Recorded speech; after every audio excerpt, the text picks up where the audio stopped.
Okay, let's have example number 3. Graph y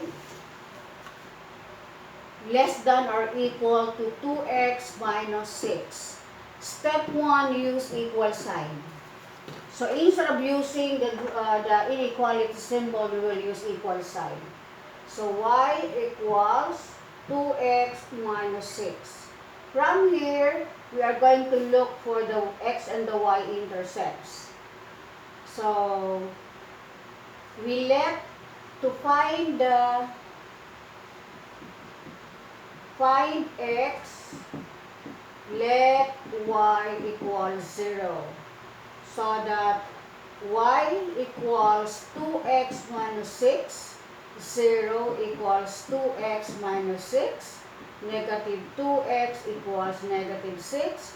So we have x equals 3.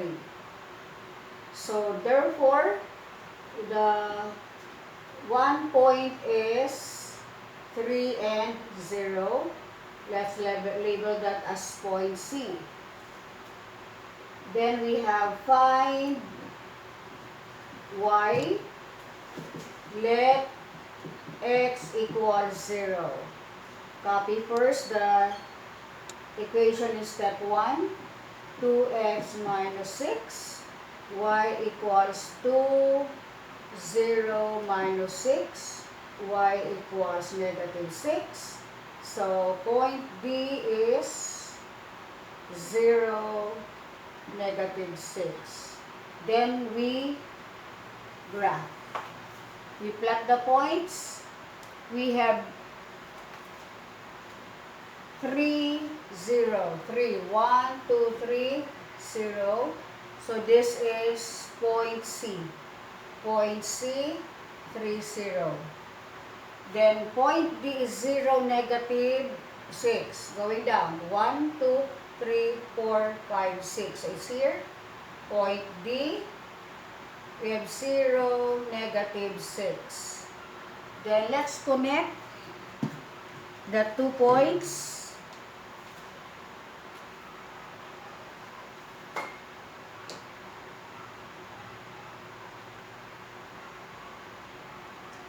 Since the inequality symbol is less than or equal to, we will use a solid line, meaning not broken line.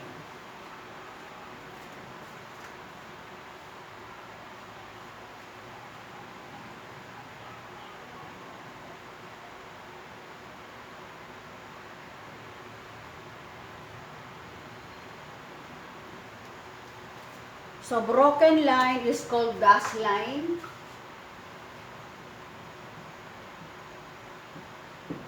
Is the same as dust line. Okay, not broken line is called solid line. In this case, we use solid line. Now let us use test point P equals 0, 0 as test point. Going back to the original equation, inequality, 2x minus 6. 0, what is this? Okay. Is less than or equal to 2 times 0 minus 6. So we have here 0 less than or equal to negative 6. Is it true or false? Is 0 less than negative 6? True or false? It is false. Why? 0 is at the middle, negative 6 is somewhere here. So as you go to the left of the number line, the value of the number of the integer becomes smaller. Okay? So that means 0, 0 is not included. We have to shade the right side of the plane, of the graph or of the plane. So this is now the graph of number 2. Shade this one. So this is step number 4 graph. Okay? I'll give you time now to copy example number 2. Okay? 2 minutes maybe for copying. Copy completely.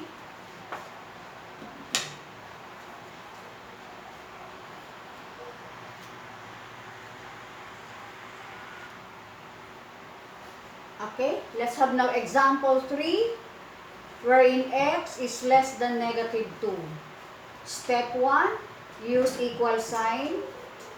So that means instead of writing the inequality sign less than, we'll now use equal sign.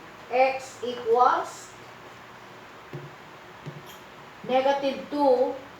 So that this means that y equals 0. So step 2, we will now graph.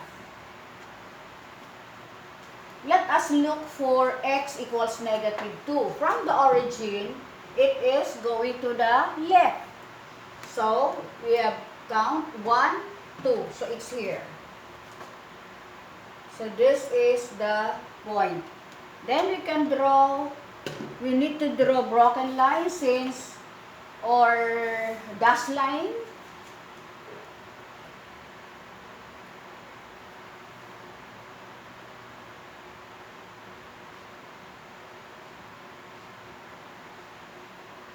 If we have other colored pens, better you will see clearly the graph for this inequality.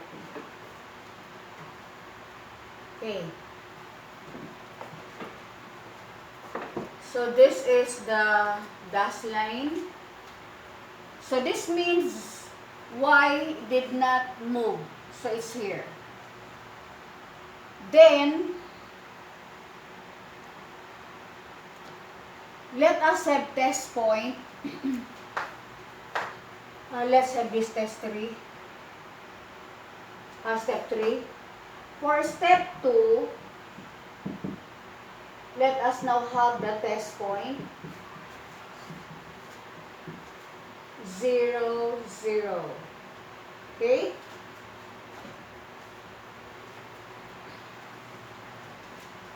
Do we need to have still test point? For that, let us see.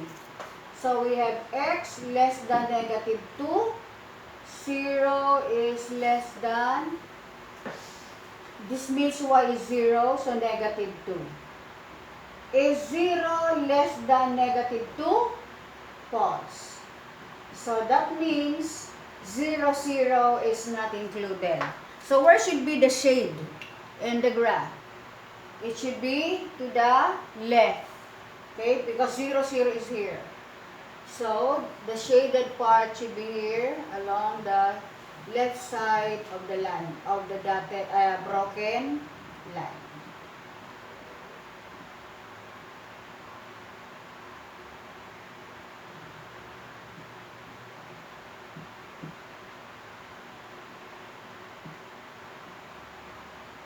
Okay? It's better to use Crayola or crayons in shading the graph. The part of the plane which will serve as the solution of the given inequality. Okay? This is now the graph of the given inequality. X is less than negative 2. Okay, I hope everybody understood.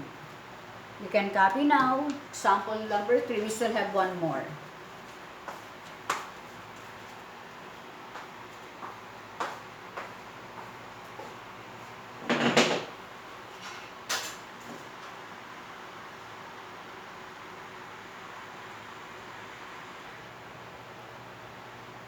Okay, let's have the last example 4. So, step 1, we have to use equal sign. Okay, for in the linear inequality, so that it would become y is equal to negative 5. Then, this means if y is equal to negative 5, x here is 0.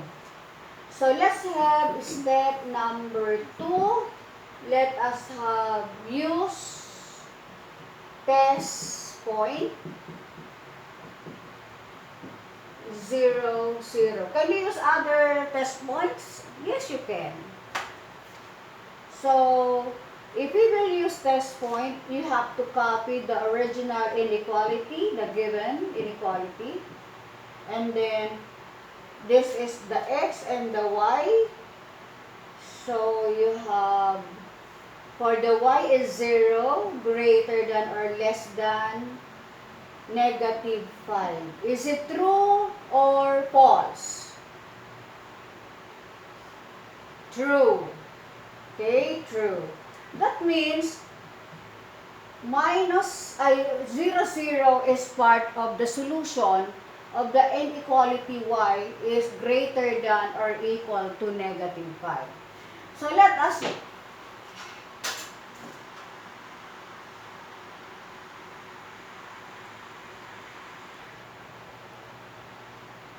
okay, let's have the last example 4.